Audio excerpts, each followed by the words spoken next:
Bread মালাই role এমন একটা recipe, একবার খেলে সারা জীবন এর স্বাদ মুখে লেগে থাকবে। প্রধান উপকরণ দুধ আর পাউরুটি, এছাড়াও সামান্য কিছু উপকরণে এত সুন্দর একটা মিষ্টি ঘরেই বানিয়ে নেওয়া যেতে পারে।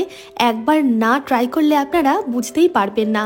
দারুণ স্বাদের এই মিষ্টিটা মুখে দিলেই মিলিয়ে যাবে। যে কোনো ঘরোয়া অনুষ্ঠানে আপনারা বাইরে থেকে মিষ্টি না কিনে এনে বাড়িতেই নিজে হাতে এইরকম একটা সুস্বাদু মিষ্টি বানিয়ে যারা গেস্ট থাকবে তাদের ডেজার্ট হিসেবে পরিবেশন করুন। আর একবার এই মিষ্টিটা খেলে আপনার হাতের প্রশংসা না করে তারা আপনার বাড়ির থেকে কিন্তু যাবে না। নমস্কার বন্ধুরা, আমি বন্দনা। মিঠাই ম্যাজিক সব কিচেনে আরও একটা নতুন রেসিপির সাথে আপনাদের সবাইকে জানাই অনেক অনেক স্বাগত। মিঠাইয়ের জন্মদিনে যে ব্রেড মালাই রোলটা আমি বানিয়েছিলাম সেটাই আজ আপনাদের সাথে শেয়ার করছি। স্টেপ বাই স্টেপ আপনারা রেসিপিটা ফলো করবেন, এইভাবে বানাবেন, পারফেক্ট হবে আপনার রেসিপিটা।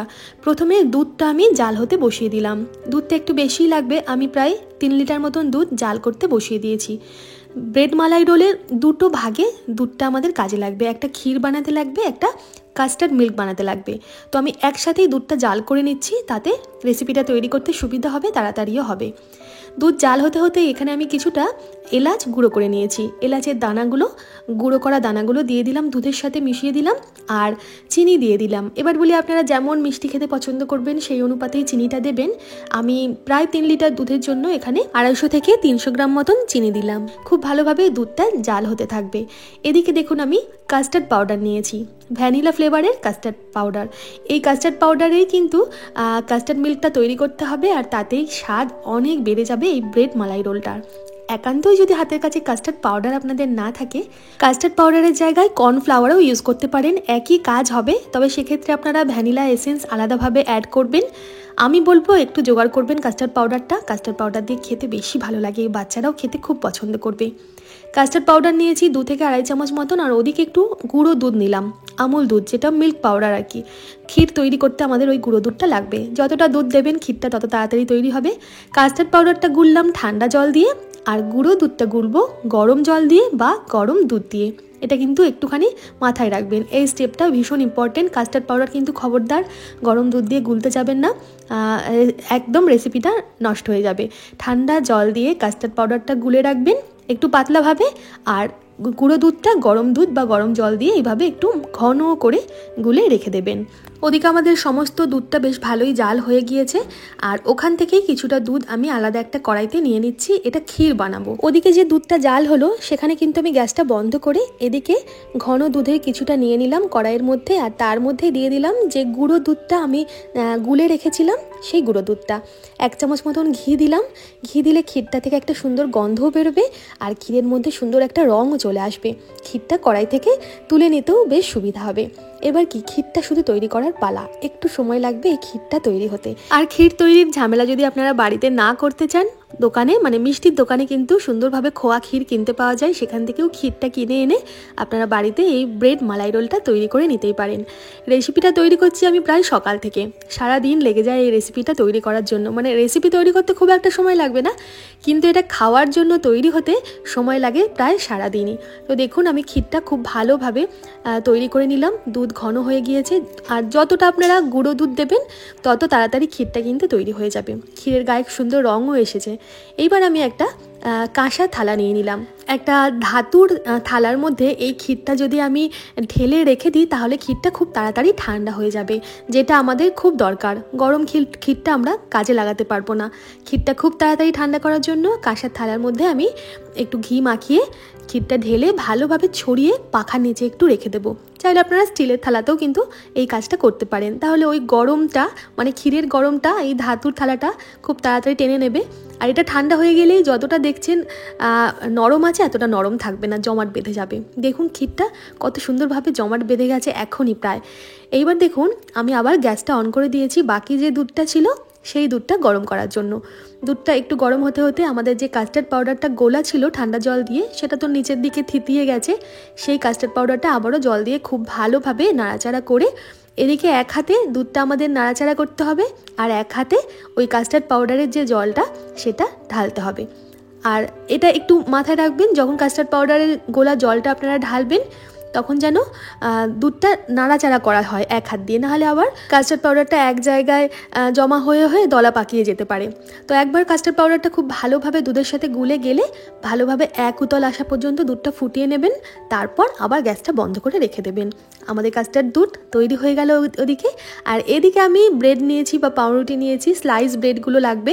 আর ব্রেডের চারদিক থেকে কিন্তু এইভাবে যে পোড়া অংশটা থাকে সেটা কেটে নিতে হবে।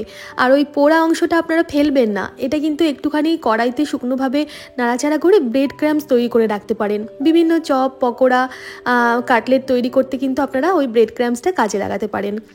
দেখুন এবার ওই স্লাইস ব্রেডগুলো চারিদিক থেকে ধারগুলো কেটে বাদ দিয়ে দেওয়ার পর একটা চাকি বেলনির ওপর এই ব্রেডটাকে রেখে বেলনি দিয়ে একটুখানি হালকা হাতে এটাকে বেলে নিচ্ছি। ফ্ল্যাট হয়ে গেল, পাতলা হয়ে গেল, একটু নরমও হয়ে গেল। আর মাঝখান থেকে দিয়ে দিচ্ছি এই যে ক্ষীরটা, সেই ক্ষীরটা দিয়ে দুটো ভাঁজ করে নিতে হবে, রোল বানিয়ে নিতে হবে। এই কাজটাই একটু সময় সাপেক্ষ, মানে পুরো কাজটাই সময় সাপেক্ষ, তবে একবার তৈরি হয়ে গেলে খেতে কিন্তু এটা দুর্দান্ত লাগে। প্রত্যেকটা পাউরুটি এইভাবে আগে হালকা হাতে বেলনি দিয়ে বেলে মাঝখান থেকে মানে পুরো পাউরুটিটার মধ্যেই যেইভাবে জ্যাম বা বাটার লাগানো হয় সেইভাবে ওই ক্ষীরটা একটু মোটা করে দিয়ে তারপর এটা ভাঁজ করে নিতে হবে। দুটো ভাঁজ হবে, তাহলে আমাদের ব্রেড রোল মোটামুটি তৈরি হয়ে গেল। মালাই রোলের জন্য 3 লিটার দুধে মোটামুটি 3 প্যাকেট আপনারা ব্রেড নিতে পারেন, মানে প্রায় 40 পিস মতন ব্রেড রোল তৈরি করা যাবে 3 লিটার দুধে। দেখুন প্রত্যেকটা ব্রেড থেকে আমি রোল তৈরি করে নিয়েছি। এবার একটা 4 চৌকো সাইড উঁচু পাত্র নিয়ে নিলাম। আপনারা চাইলে সাইড উঁচু যে থালাগুলো থাকে সেই থালাতেও এইটা জমিয়ে নিতে পারেন। প্রথমে পাত্রটার মধ্যে গরম দুধ দিয়ে নিতে হবে প্রায় 1/2 ইঞ্চি মতন। আমি প্রায় 5-6 হাতা মতন দিয়ে দিলাম গরম যে কাস্টার্ড মিল্কটা তৈরি করে রেখেছিলাম সেই কাস্টার্ড মিল্কটা। এখানে একটা স্টেপ ভীষণ গুরুত্বপূর্ণ, কাস্টার্ড মিল্কটা যদি বাই চান্স ঠান্ডা হয়ে যায় আপনার এই ব্রেড রোলগুলো তৈরি করতে করতে, মিল্কটা আবার কিন্তু গরম করে নেবেন। গরম দুধটা দেবেন, পাউরুটিটা দুধটা খুব তাড়াতাড়ি অ্যাবজর্ব করে নেবে, রেসিপিটা খুব ভালো হবে। গরম দুধটা দেওয়ার পর আমি এখানে পাউরুটিগুলো একটু ফাঁকা ফাঁকা করে সাজিয়ে নিলাম। একদম গায়ে গায়ে সাজাবেন না, তাহলে এগুলো ফুলে ফেপে উঠবে যখন, তখন আপনারা কাটতে পারবেন না ঠিক করে, মানে কাটতে গেলে একটা পাউরুটির জায়গায় দুটো পাউরুটিও কেটে চলে আসতে পারে। একটু সাইড করে করে মানে একটু ছেড়ে ছেড়ে পাউরুটিগুলো সাজিয়ে নেবেন। আর ওপর থেকে আরও কিছুটা ওই গরম কাস্টার্ড মিল্ক বা কাস্টার্ড দুধটা দিয়ে দিতে হবে, যাতে প্রত্যেকটা পাউরুটি সুন্দরভাবে ভিজে যায়। আমি আরও একটা কাঁসার থালাতে তৈরি করে দেখাচ্ছি। দেখুন এখানে প্রায় 6টা মতন পাউরুটি আমি বেশ একটু ছেড়ে ছেড়ে কিন্তু বসিয়ে দিয়েছি জমাট বাঁধার জন্য। প্রথমে পাত্রের উপর গরম কাস্টার্ড মিল্ক দিয়ে তার উপরে পাউরুটিগুলো সুন্দরভাবে সাজিয়ে নিয়ে, মানে পাউরুটির রোলগুলো সাজিয়ে তার উপর থেকে আবারও গরম গরম কাস্টার্ড মিল্কটা ছড়িয়ে দিতে হবে। প্রত্যেকটা পাউরুটি যেন সুন্দরভাবে ভেজে পাউরুটির গায়ে সুন্দরভাবে যাতে কাস্টার্ড মিল্কটা যায়। এখানে পেস্তা বাদাম হলে খুব ভালো হতো, আমার কাছে পেস্তা বাদামটা ফুরিয়ে গেছে, তাই আমি এখানে কাজু আর কিশমিশ ফাইনলি চপ করে নিচ্ছি, মিহিভাবে কুচিয়ে নিচ্ছি। এটাও খেতে বেশ ভালো লাগে, তবে পেস্তা বাদাম হলে দেখতেও ভালো লাগে আর এতে একটা শাহি শাহি স্বাদ চলে আসে। কুচনো কাজু আর কিশমিশটা ওপর থেকে ভালোভাবে ছড়িয়ে দিলাম যাতে প্রত্যেকটা ব্রেড রোলের ওপর এটা যায়। আর একটু কেশর দিয়ে দিচ্ছি, কেশর দিলে কেশরের গন্ধটাতে বেশ ভালো লাগে খেতে। যদিও কাস্টার্ড মিল্কের আলাদা একটা গন্ধ আছে নিজস্ব, তাতেও ভালো লাগে, কেশর না দিলেও কোনো অসুবিধা নেই, দেখতে ভালো হওয়ার জন্য আমি একটু কেশরও দিয়ে দিলাম ওপর থেকে। ব্যাস আমাদের ব্রেড মালাই রোল তৈরি হয়ে গেল এই পর্যন্ত। এইবার এইটাকে বাইরে রেখে দিতে হবে।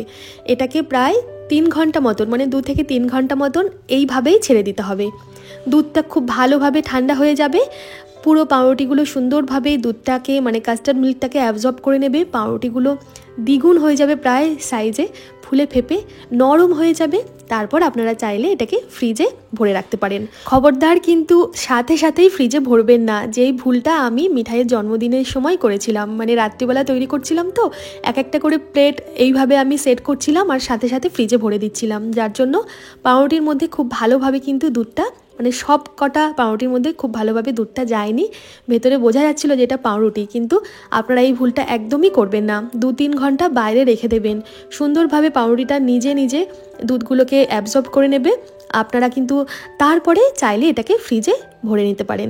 আর বাচ্চারা যদি খায় বা আপনাদের ফ্রিজে ঠান্ডা জিনিস খাওয়ার সমস্যা থাকলে আপনারা ব্রেড মালাই রোলটা ভালোভাবে জমানোর মানে বাইরে জমানোর 2-3 ঘন্টা পরে সেইভাবেই খেতে পারেন, কোনো অসুবিধা নেই, সেটাও ভালো লাগে খেতে।